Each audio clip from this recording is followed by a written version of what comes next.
పురాణములు భక్తి కథల శ్రోతలకి స్వాగతం. సంపూర్ణ కార్తీక మహాపురాణము 27వ రోజు పారాయణము. విష్ణు గణాలు చెప్పిన చోళ విష్ణుదాసుల కథనంతరం ధర్మదత్తుడు మరలా వారిని, ఓ గణాధిపతులారా, జయ విజయులు వైకుంఠమందలి విష్ణు ద్వారపురుకులని విన్నాను. వారెటువంటి పుణ్యం చేసుకోవడం వలన విష్ణు స్వరూపులై అంతటి స్థానాన్ని పొందారో తెలియజేయండి అని అడగడంతో ఆ గణాధిపతులు చెప్పనారంభించారు. జయవిజుల పూర్వజన్మలు. తృణబిందుడి కూతురు దేవహూతి. ఆమె యందు కర్దమ ప్రజాపతి యొక్క దృక్స్ఖలనం వల్ల జరగడం వలన 2 కుమారులు కలిగారు. వారిలో పెద్దవాడు జయుడు, రెండవ వాడు విజయుడు. వాళ్ళిద్దరూ కూడా విష్ణుభక్తి పారాయణలే అయ్యారు. అనంతరం అష్టాక్షరి మంత్రాన్ని జపించడం వల్ల వాళ్ళు విష్ణు సాక్షాత్కారాన్ని కూడా పొందారు.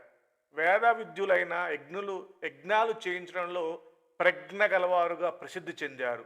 అందువలన మరుదత్తుడు అనే రాజు వీరిద్దరి వద్దకు వచ్చి తన చేత యజ్ఞం చేయవలసిందిగా వాంఛించాడు. అన్నదమ్ములిద్దరూ కూడా వెళ్ళి ఒకరు బ్రహ్మ, మరొకరు యాజకులుగా ఉండి ఆ యజ్ఞాన్ని దిగ్విజయంగా నెరవేర్చారు. సంతుష్టుడైన మరుత్తు వారికి అగణితమైన దక్షిణనిచ్చాడు. ఆ సొమ్ముతో ఈ అన్నదమ్ములిద్దరూ ఎవరికి వారుగా విష్ణు యజ్ఞం నిర్వర్తించదలిచారు. తదర్థంగా మరుత్తు ఇచ్చిన మహాదక్షిణను పంచుకోవడంలో ఇరువురికి తగాదాలు వచ్చాయి. ఇద్దరికి చెరసగం అనేది జయుడి వాదం కాగా, తనకు ఎక్కువ వాటా కావాలని విజయుడు కోరాడు. ఆ వాదోపవాద క్రోధంలో జయుడు అలిగి, నువ్వు ముసలివైపోమ్మని శాపం పెట్టాడు. అంతటితో జయుడు ఊరుకోక, అహంకారంతో శపించిన నువ్వు సహంకారి అయి సాజమమై పుడతావులే అని ప్రతిశాపం ఇచ్చాడు.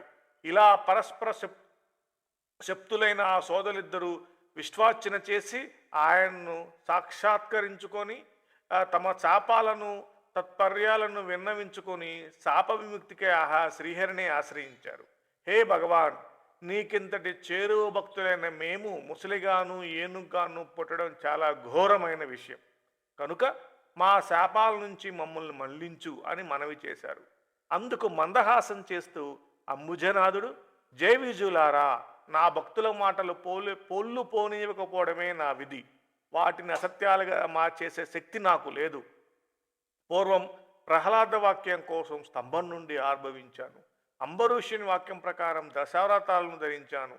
అందువలన మీరు సత్యం తప్పని వారై మీ శాపాలను అనుభవించి అంత్యంలో వైకుంఠాన్ని పొందండి అని ఆదేశించడంతో తదాదేశాన్ని శిరసావహించి ఆ జయవిద్యులిద్దరూ గండకీ నది ప్రాంతాన మకర మాతంగాలుగా జన్మించి పూర్వజన్మ జ్ఞానం కలవారై విష్ణు చింతనతో కాలం గడపసాగారు.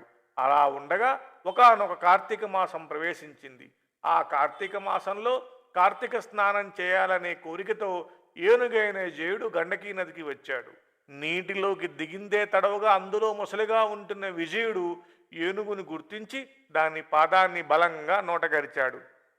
విడిమించుకోవడానికి చేసిన ప్రయత్నాలు విఫలం కావడంతో గజదేహుడైన జయుడు విష్ణువుని ప్రార్థించాడు.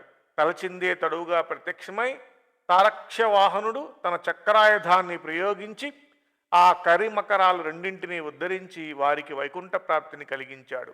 తదాదిగా ఆ స్థలం హరిక్షేత్రంగా విరాజిల్లసాగింది. విష్ణు ప్రయుక్త చక్రాయుధం ఒడిపిన వలన ఆ గండకీ నదిలోని శిలలు చక్రసింహాలతో కూడుకొనవయ్యాయి. ఓ ధర్మదత్త, నీచే అడగబడిన వారైన విష్ణు ద్వారపాలకులు జయవిజులు వారిద్దరే. అందువలన నీవు కూడా దంభమాత్సర్యాలను దిగనాడి సమదర్శనుడివై సుదర్శనాయుధుడి చరణ సేవలను ఆచరించు. తులా మకర మేష సంక్రమణలు ప్రాతస్నానాలు ఆచరించు.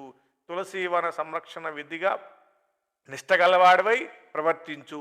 గోబ్రాహ్మణులను విష్ణు భక్తులను సదా సేవించు. కొర్ర ధాన్యము, పులికడుగు నీరు, వంగ మొదలైన వాటిని విసర్జించు.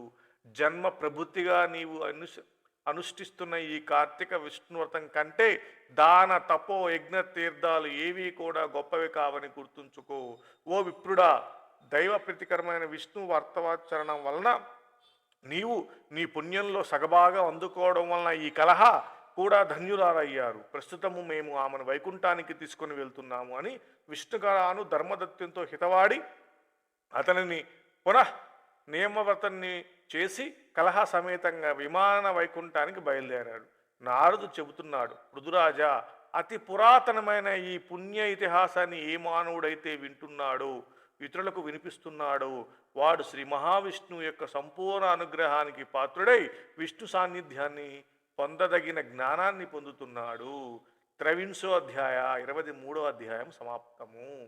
నారదు చెప్పిందంతా విని ఆశ్చర్యకుడైన పృథు చక్రవర్తి, ఏ దేవర్షి, ఇప్పుడు నువ్వు చెప్పిన హరిక్షేత్రం గండకీ నదుల్లాగానే గతంలో కృష్ణ, సరస్వతి ఇత్యాదుల నదులను గురించి విన్నాను.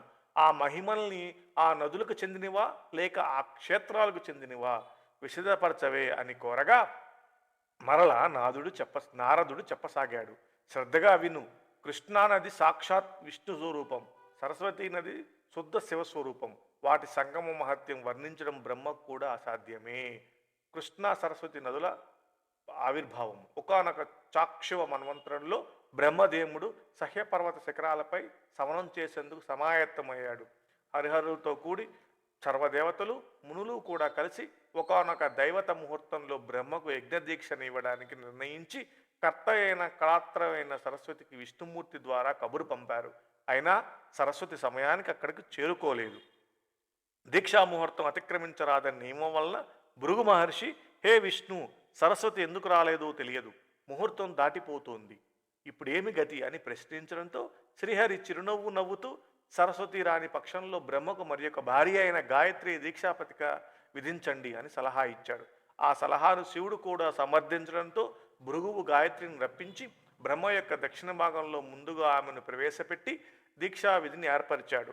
ఆ విధంగా ఋషులందరూ కలిసి హరిహరుల సమక్షంలోనే బ్రహ్మకు దీక్షనీయడం పూర్తి చేయగానే అక్కడికి సరస్వతి చేరుకుంది. తన స్థానంలో దీక్షితురాలై ఉన్న తన సవతి గాయత్రిని చూచి మత్సరయతి అయి, ఎక్కడైతే పూజార్హత లేని వారు పూజింపబడుతున్నారో మరియు పూజనీయులు పూజింపబడడం లేదో అక్కడ కరువు, భయము, మరణము అనే 3 విపత్తులు కలుగుతాయి. ఈ బ్రహ్మకు దక్షిణ భాగాన నా స్థానంలో ఉపవిష్టురాలైన వివిధ ప్రజలకు కనిపించినటువంటి రహస్య నదీ రూపాన్ని పొందుగాక, కనిపించనటువంటి రహస్య నదీ రూపమును పొందుగాక. ఓ బ్రహ్మ, విష్ణు మహేశ్వరులారా, మీరందరూ ఈ యజ్ఞవాటికలో ఉండి కూడా నా సింహాసనం నాకన్నా చిన్నదాన్ని ఆశీనురాలను చేశారు కనుక మీరు కూడా జడీభూత నదీ రూపాలను పొందండి అని శపించింది. ఆ సరస్వతి క్రుద్ధ వచనాలు వింటూనే చువ్వున లేచిన గాయత్రి దేవతలు వారించుతున్నా సరే వినకుండా, ఈ బ్రహ్మ నీకు ఏ విధంగా భర్తయో అదేవిధంగా నాకు కూడా భర్తేనని విస్మరించి అకారణంగా శపించావు కనుక నువ్వు కూడా నదీ రూపాన్ని పొందు అని ప్రతిశాపమిచ్చింది.